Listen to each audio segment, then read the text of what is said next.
I'm sorry.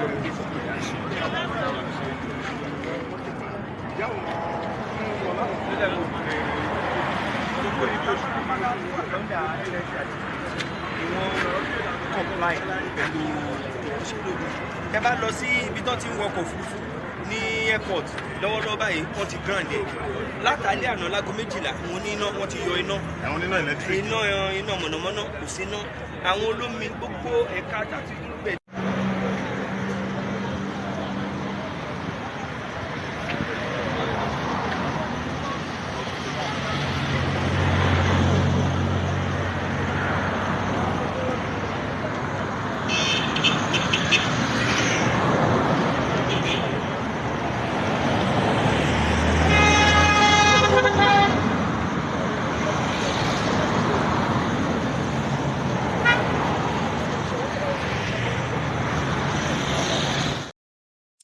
So that's Ikeja in Lagos.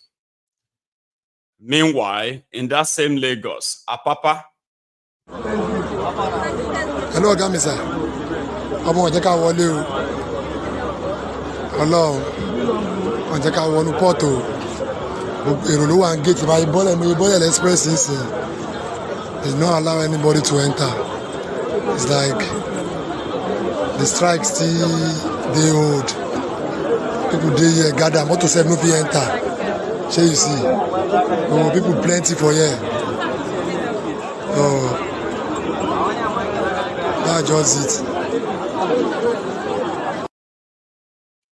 So the directive was that all Nigerian workers, the one that the Minister of Misinformation said were 1.2 million. So they decided to kind of put that number to use. But according to Ajero, the total Nigerian workers are over 14 million registered to the organization. And more of them are going to join, including the association, is that association? No, academic staff of University Union or something, ASUSHA. ASU has also joined today, including the TCN, Transmission Company of Nigeria. That is the one responsible for the transmission of electricity. They've shut down the national grid of Nigeria as others are angling to joining them. Listen to that Minister of Misinformation this morning. We're now joined. Labour will see reason call of the strike. We said earlier that, paying this amount that Labour has asked for is like paying a cumulative of 9.5 trillion naira to only 1.2 million Nigerians. This is a country of over 200 million people, and others also deserve other service of government. We have roads to fix, we have hospitals to build, we have education system to fix. The federal government is very sensitive to the demand of labor, but we also call on labor to see reason and toy the part. We're going to hit the call that the leadership of the National Assembly, has made to them. We do believe, and we sincerely hope that no one is interested in having a strike and industrial action at this point. Thank you very much. Thank you, sir. Thank you, sir. Nuisance lele. So that was him, and Akwabiode and gang couldn't dissuade the guys from doing this today. The banks too, the bank staff, or do you call them the banking staffs or the bank staff? They too joined, and some of you, the operation of banks is believed to be skeletal today. as some said they were able to access banks, and then others said they couldn't. But in few places like this, people couldn't access banks because banks were shut too.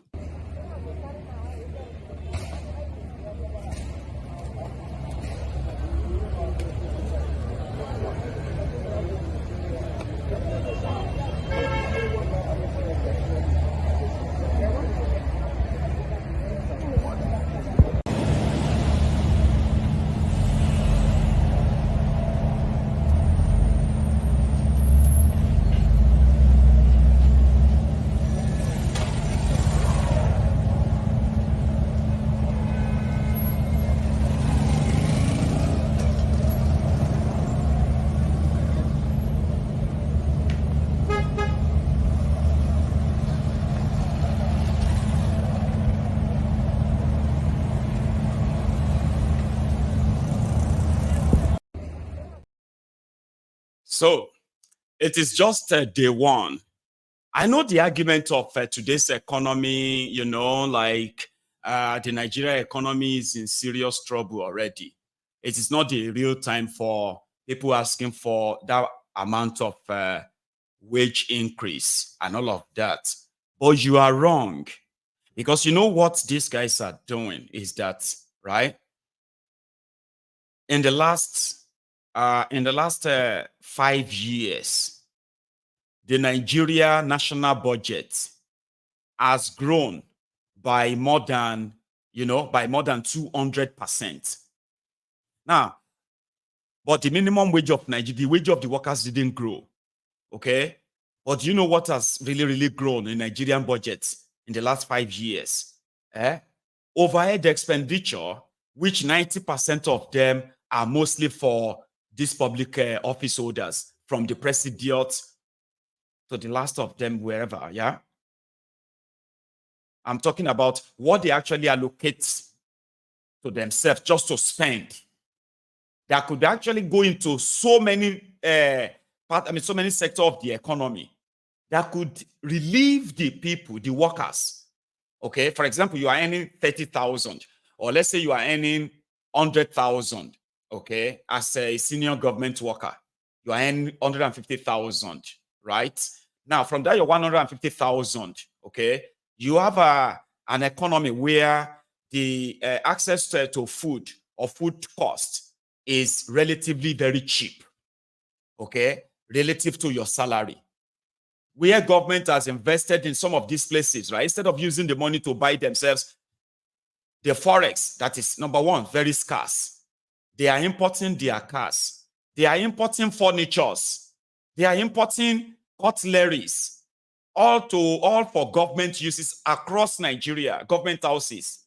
Now, you see all of this, they were not paying for them with Naira. They had to go and, scurry, or should we say like they have to scrape the scarce forex to pay for them in millions of dollars. The money that could easily have been used on easing importation. When you ease importation, like you subsidize importation, you make a cost of living affordable for the people. So by so doing, number one, you won't need to increase their salary if the economy is not to take it. How do you tell them that the economy can't take it? But over 6 trillion naira is going to go into private, in fact, over 7 trillion naira on bogus fake projects. It's inside the 2024 budget alone. 7 trillion naira fake projects. This is the money that will go into private pocket of some people. Less than 1,000 people. Do you understand that? So it's hard to say it to people and say, and then you're actually doing things that is not helping the economy, is actually ruining it more, but you want them to bear the brunt. That is unfair. Well, if you ask me, it's unfair, but I don't know how to possibly explain that to others, you know. It is unfair. So if you want to say austerity, things tough, things hard, then everybody has to bear it. It is not the time you will now increase the salary of judges by 120%. It is not the time you will now start going about doing Father Christmas with people's money. Sending people to Mecca with over 500 billion naira. 90 billion of that came from Tifnumbu's piggy bank.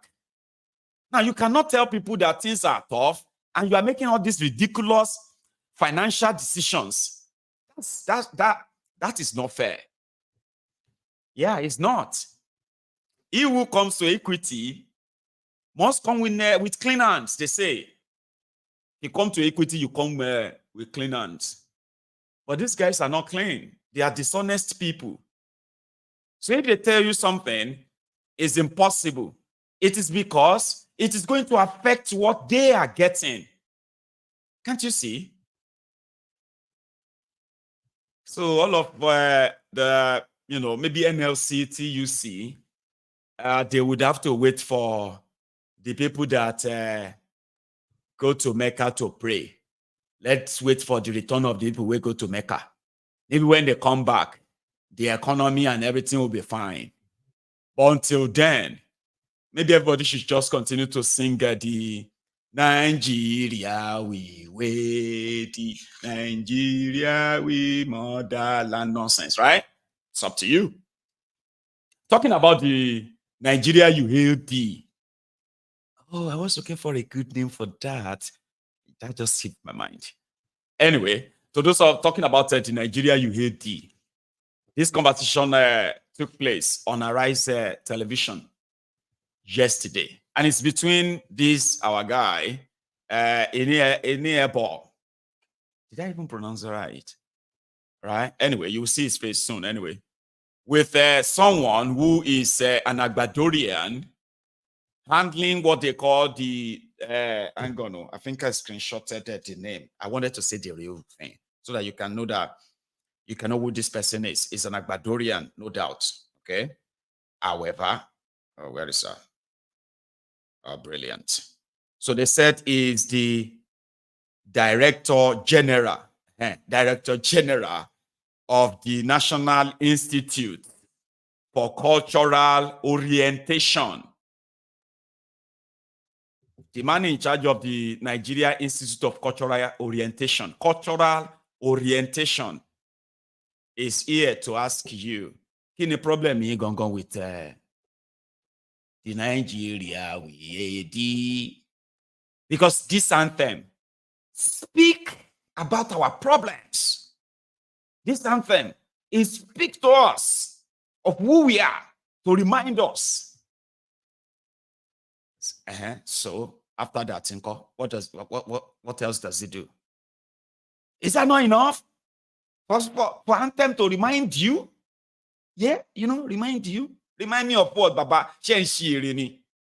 I'm very happy that this guy is also in the studio. And he said, even if you sing the Nigeria UAD between now and 2100, or 2100, it will never change anything inside that contraption. Listen, please. But I wanted to also ask, I want to ask both of you actually, what do you think of this sudden decision to reintroduce the old national anthem? And this is my last question for both of you. What do you think about that? Let's start with you in Well, let me quickly say something about that. The argument people have against the old national anthem is the fact that it was handed down by the British. And that is not even true. The content of the old national anthem that has been reviewed and brought back appears to address our problem as a people a lot more. I do not see what exactly is structurally wrong in reintroducing the old national anthem, Nigeria We Hail Thee. A national anthem that speaks to our diversity and our problems at this point in time. I do not see anything. All those that are criticizing the national anthem, introducing the old national anthem, is just for want of criticism. Wait, Biodun, as usual. You're not allowing me to ask you. I really do not see anything. Calm down. You're not allowing me to ask any questions. Before I go to the Nebe, what was wrong with the Arise, O Compatriots anthem that we had? What was wrong with the wordings? How come we've used it for 20 years or so, and then all of a sudden we now decide that's not good enough? We want to now go back to where we're coming from. What was wrong with the second anthem? Are you done with the question? Yes, I am. I'm asking you. Good.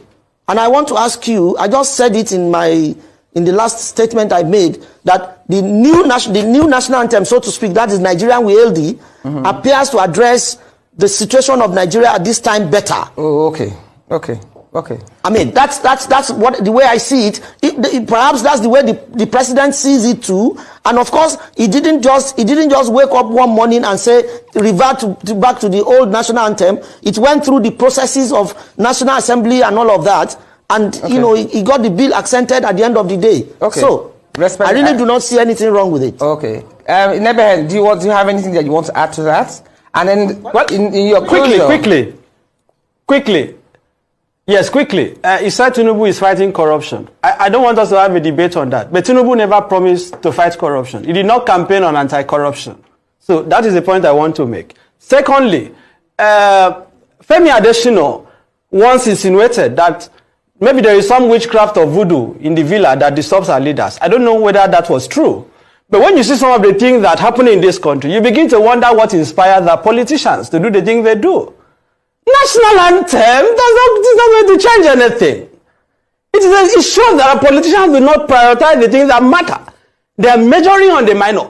I have 2 problems with it. The first is that you do not change a major national symbol like the anthem that people have sung for decades without proper consultation. As if you are just decreeing it, passing a decree. No proper engagement with the Nigerian people, and you just sit in the Akpabio National Assembly, right, with the executive and bring it to law by force without proper engagement. That was wrong. Secondly, has that affected the inflation? Has it reduced the cost of fuel?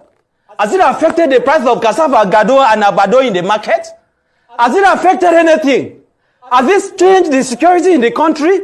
Changing the national anthem will not change anything. If this government is serious, it is the character of those in government that should change. It is the policies that will affect our life that should change. Changing national anthem will not make Nigerians patriotic.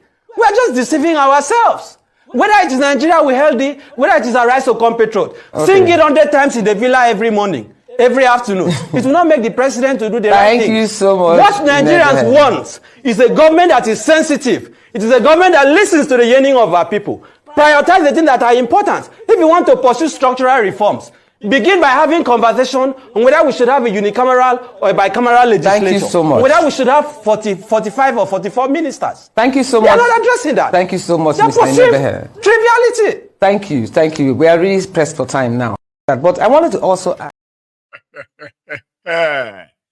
Inibi, thank you very much. Thank you. You don't nail them. What is wrong with old people? Dear old people. I know. Now every one of them will be like, Manyagun, what have we done again? You know what I'm talking about. That's one of you on that screen. They said the older the wine, the better. What is wrong with all these old people in Nigeria? Not all. Some of you old people in Nigeria. That you have grown old and you become dishonest. You become so dishonest. And then you get so angry. When you are called out like Baba, you roll and pajo, you are lying. How dare you say Agbalagba is lying? Because you are lying. How do you think? People like us, younger generation who are old enough to be your children, sitting down and watch you with your white beer, white hair, lying. Be so dishonest, not straightforward. Come on, man. Did you hear that old man? They are so angry. They are wondering why all these younger people are challenging them. Because you can see through your fraud. And that is why the next thing is to threaten us. Are you sure you want to grow old like this? Do you, this boy? Watch your mouth. Oh, Baba, you have grown old. And if growing old is to be like you useless old people, seriously? Who would rather not even want to grow old? Who wants to grow old to be Africa at the age of 70, age of 60? At your age, you will go on and you will deceive millions of people. For what? For what? To buy a car? To have a house? Or what? They go everywhere, shaming themselves, and they now become angry that they are disrespected.